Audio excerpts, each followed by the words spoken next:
Merci, Monsieur le Président, mes chers collègues. Le nouveau contrat de ville Engagement 2030 suscite des interrogations quant à l'importance accordée par l'État à sa nouvelle vision des quartiers.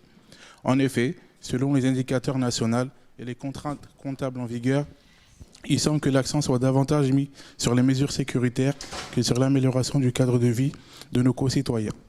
Que dire notamment de la décision de ne pas reconduire le FIA, ces fonds destinés à soutenir les petites associations de quartiers tout au long de l'année.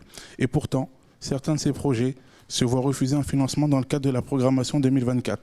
La disparition du FIA sans la mise en place d'une stratégie de repli ou d'accompagnement risque d'avoir des conséquences significatives sur l'écosystème associatif de certaines villes.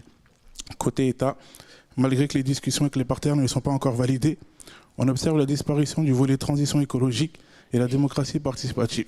Ces éléments soulèvent des questions concernant l'orientation de l'État, concernant les quartiers. Les incohérences de l'État envers les réalités du terrain sont présentes depuis des années. Malgré l'ajout d'un quartier, je prends l'exemple des demandes de notre collègue Benarous, qui depuis des années demande l'entrée des quartiers des centres en QPV. Il est essentiel de rappeler à l'État que le rôle majeur des associations auprès de nos concitoyens aujourd'hui témoigne de ses propres lacunes. Les efforts déployés par les associations sur le terrain ne seraient trouvés de cohérence avec les dispositions actuelles du contrat de ville.